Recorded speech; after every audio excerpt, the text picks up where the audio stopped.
Hey, what is up everybody? In today's video, I'm going to be going through my entire PlayStation 4 collection. Now, I actually haven't done a video on my PS4 collection in quite some time. And I think the reason why is because I have done individual videos in the past. So I often either forget or I just procrastinate on doing one. Not to mention, if you couldn't tell already, my PS4 physical collection is fairly small. It was a little bit bigger for sure, but it has shrunk down as I've since traded in or gotten rid of or sold some of my games over time. Not to mention I have PS Plus Premium, so I have a lot of PS4 games through there. I don't technically own them, of course, but they're still part of the collection nonetheless. But yeah, let's actually get started. And, well, let's get started with the new stuff first. Now, I actually did cover this in a recent video already. I got these three games that you see at the top from a yard sale recently. Those being a European copy of Journey Collector's Edition, which actually contains three titles: Flow, Journey, and Flower. Now, I don't know why the owner of this had a European copy, but it does in fact work on my PS4. The PS4, of course, is region free, so that's not a problem. What is a problem is the save file. So I have Journey through that I got for free when PlayStation was giving it away for free like years ago during the pandemic, and unfortunately the save file in the North American version unfortunately is not compatible with the European version. So when I put in the disc and started the game, I basically had to start all over. But yeah, I really didn't get this just for Journey. I got it for the other two games since that's the only way you can get physical copies of them. Really, I was willing to swallow the fact that this is a European copy, so that's fine, I guess. But yeah, this is one of the more I guess experimental titles that Sony did over the years, or published. I'm not quite sure what their involvement is necessarily. Oh, Santa Monica Studio. Yeah, I think that's one of their first party studios. But yeah, one of the big criticisms with Sony recently is the lack of diversity in their catalog of first party titles. A lot of them feel very similar. Like Spider-Man 2, it's over the shoulder. Last of Us, over the shoulder. I mean, obviously these are very different games in their own right. It's very noticeable. Next up, speaking of similar, we have Assassin's Creed Odyssey, which also from that yard sale. Yeah, so for $5, I said, might as well.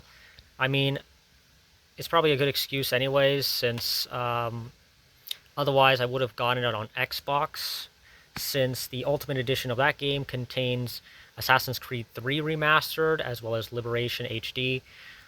So yeah, it was either this or I was getting the Ultimate Digital Edition. I mean, I can always just get this. I can always just get the season pass for this anytime, anyways. But hey, whatever. I have it in my The point is, I have it in my collection now, and Assassin's Creed is certainly going through some things right now. Some people like the changes with Origins and Odyssey. Some people didn't. I know they tried to go back to the franchise's roots with Mirage, to I guess varying degrees of success, and now we're up to Assassin's Creed Shadow, which has been generating a lot of controversy because you are playing as a person of color instead of an ethnically Japanese person. I mean, okay, you have a female ethnically Japanese person, but compared to like past games where you had a main character who was like, a main character like this who is from that setting, it does feel a bit. I can understand why people have issues. But I don't want to get too much into that. But what I do want to get into is this. Shadow of the Colossus. This is a remake of the PS2 game, which also got remastered on PS3. So we have 3 generations of 3 generations of Shadow of the Colossus that exist.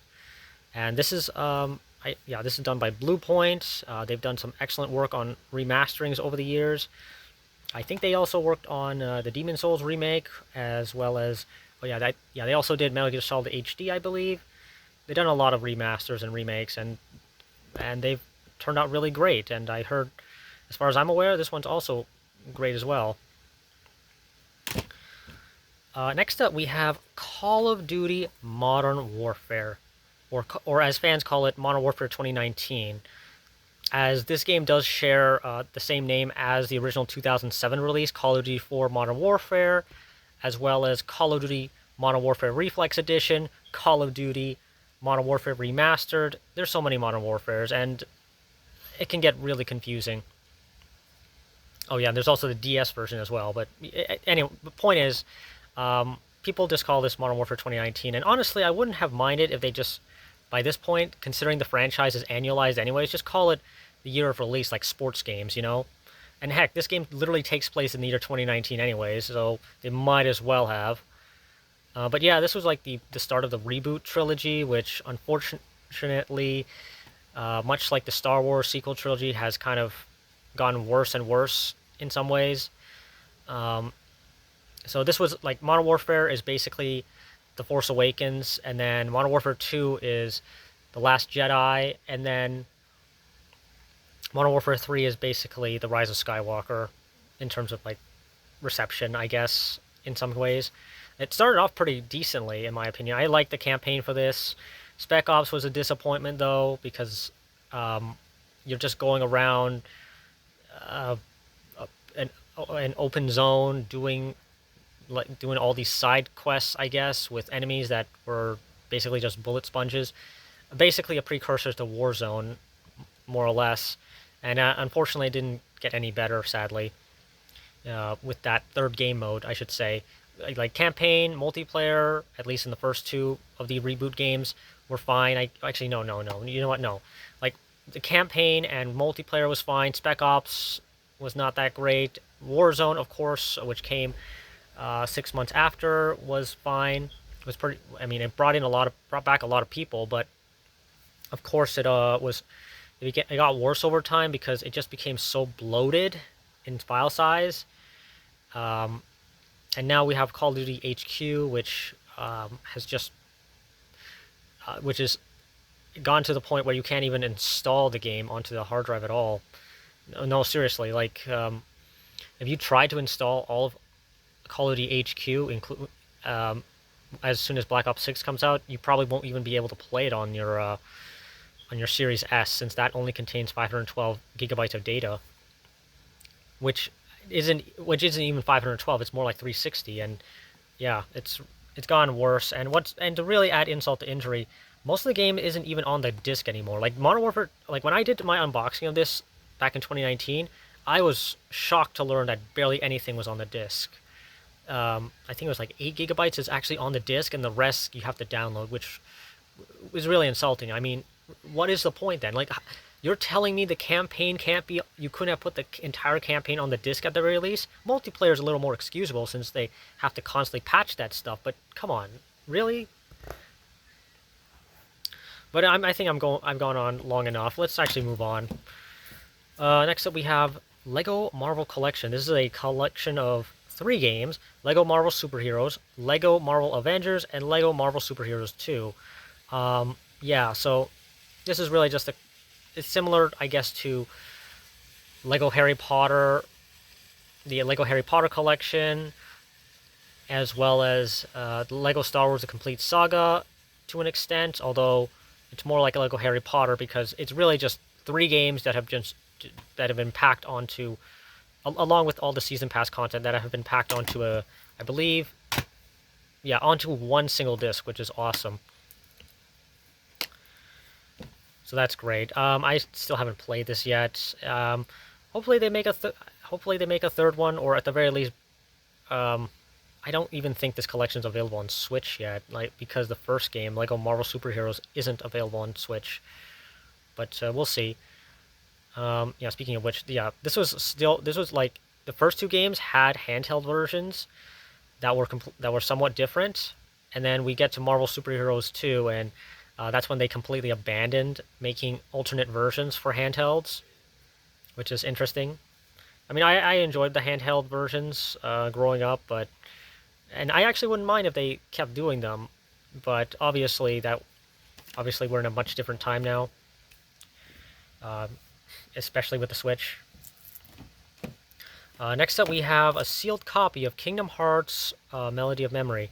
This is a rhythm game spin-off, which is canon to the franchise, as with all Kingdom Hearts spin-offs. They're all canon, no matter how different the gameplay is.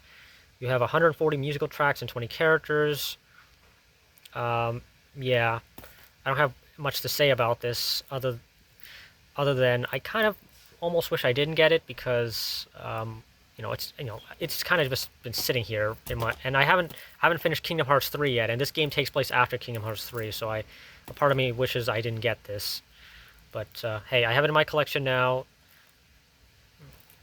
It's here. Let's get on with it. Also, yeah, actually everything else here is sealed copies. So we have a sealed copy here of Killzone Shadowfall, the PlayStation Hits edition, which comes with like a red case. Yeah, it's interesting. This is the last mainline Killzone game to be released, aside from Mercenaries on PS Vita, and unfortunately, the franchise has remained dormant ever since, which is unfortunate. Would love to see the franchise continue, but as we've seen with Sony, they love to abandon their franchises, or or better yet, just have them come to some sort of natural conclusion and make some new IP, I guess. Although they haven't really been doing that much recently. This was, of course, developed by Guerrilla Games, which has been making the Horizon titles recently. Despite the price tag, I actually got this pretty cheap. I think it was like $5. Apparently, Walmart was like trying to get rid of all their games, and yeah, this is one of the games I got. I'll probably try it at some point. I still just want to finish Mercenaries on Vita though, but we'll see. Next up, this game is actually worthless now, that being Destiny 2, because it's a free-to-play title now. So I have this copy literally for nothing. I believe, if I remember correctly, this came with a PS4 console I bought. Gosh, I'm starting to forget now because I haven't done this PS4 collection video in so long. But yeah, this is just the Destiny 2 base game. It is completely irrelevant now because the game is free to play. Like, you can just download it for free, and not only that, but the game has been updated so much that anything that's on this disc is basically worthless now. Really, it's actually more of a hassle to put this disc in now because it's completely irrelevant. But next up, and finally, my last physical title or titles is the Quantic Dream Collection. I believe this collection was, well, as the name suggests, it's made by the same developer. So we have Heavy Rain, Beyond Two Souls, and Detroit Become Human. Yeah. So as you can see on the spine, we have Detroit Become Human in one game case, and then Heavy Rain and Beyond Two Souls collection. So yeah, I got this also along with Killzone for pretty cheap. Includes 3 games, 2 of which have been remastered from the PS3 generation. And they all take up a pretty sizable amount of space. I mean, Heavy Rain, 44 gigabytes, yikes. For a PS3 game, wow. 42 gigabytes also for Beyond Two Souls, and Detroit Become Human, 44. That's 120 gigabytes on your PlayStation 4 hard drive, just gone. But yeah, these are, I believe, I guess, interactive movies, I guess. They're kind of very much like the Telltale games, back when they were kind of experimenting with that sort of gameplay.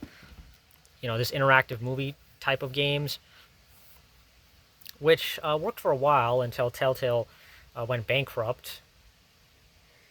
And I guess they came to, and of course, well, I guess it's also the oversaturation as well. I mean, people were, the way, outside of these games, which were just complete titles at launch, Telltale would release their games in episodes, and there was also I think Square Enix also did when they did their Life is Strange franchise. They just did it episodically as well, and it worked for a bit until people smartened up and realized I could just wait until the whole thing is finished, and by that point in time I can just look up a walkthrough on YouTube, and that kind of ruins the surprise a bit. So that's kind of why we kind of just stop seeing these sorts of games, I guess. I honestly hope it doesn't stop. This sort of gameplay does have its place. It's just when you have too many all at once, obviously people can get sick of it. But yeah, that pretty much does it for my entire physical collection. I'm gonna move over to my PS4, and let's see what I got there. Alright, so here we are on my PlayStation 4 console, and yeah, here are all the games I've got. So, of course, a lot of these are PS4 titles, so you could argue that they don't really count, but nonetheless, they are still technically part of my collection, since I do have access to them. So, of course, we have a lot of PS Plus titles here, mostly PS Plus titles, and a lot of free-to-play stuff.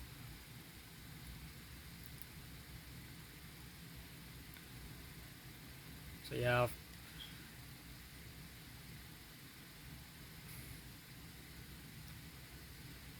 of course we have Call of Duty. We have Call of Duty. I'm not sure if that's the. Yeah, I don't know which one that is. Yeah, you know what? I think that's the Call of Duty HQ. Call of Duty HQ app. Of course, we got more. We got some. Because we got a bunch of good mix of titles here, which I've yet to actually play. Yeah, I even have Detroit Become Human here, which is neat. So I don't even need the disc. Resident Evil 7, Final Fantasy 15.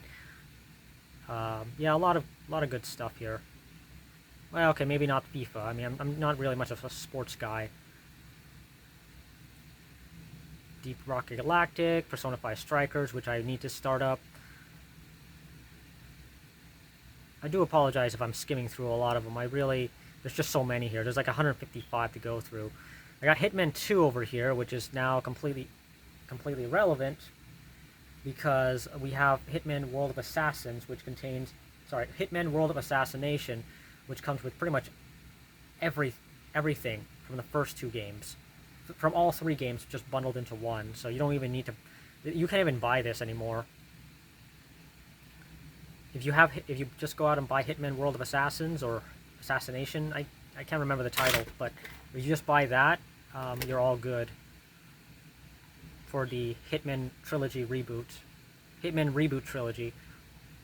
Of course, I have Horizon Zero Dawn, which I got for free from PlayStation several years back during the pandemic. And I mentioned this I actually mentioned this in a previous video. Yeah, one thing I don't like about PlayStation is that if you have a physical edition installed from the disc, and then you get the digital edition, you actually have to reinstall that digital edition, which in the case of Horizon Zero Dawn Complete Edition, is a bit of a pain, because because for me anyways, that's a lot I have to just reinstall just so that the game will even start up. It's really dumb compared to, say, Xbox, where, hey, if I insert a physical disc into the console and then I get a digital copy later on, I can still start up that same application. And of course, moving on, I have a bunch of other stuff that I got over the years. So I got Ratchet & Clank for free as well, Injustice for free as well, everything, yeah, and some of this stuff also came through Humble Bundle as well. So I believe it was Dead Rising 2, Code Veronica, Resident Evil, the first remake, that I got through Humble Bundle many years ago. And yeah, that's pretty much we've reached the end here. Oh yeah, I also have a bunch of stuff here as well installed, including Mighty Number 9, one of the worst games, one of the worst Kickstarter games, as depending on who you ask. Oh, and there's my digital copy of Journey that I was talking about earlier. But yeah, Yeah, that pretty much does it for my entire collection, guys. If you like what you saw in today's video, if you, like, comment, and subscribe as always, and I will see you next time. Take care.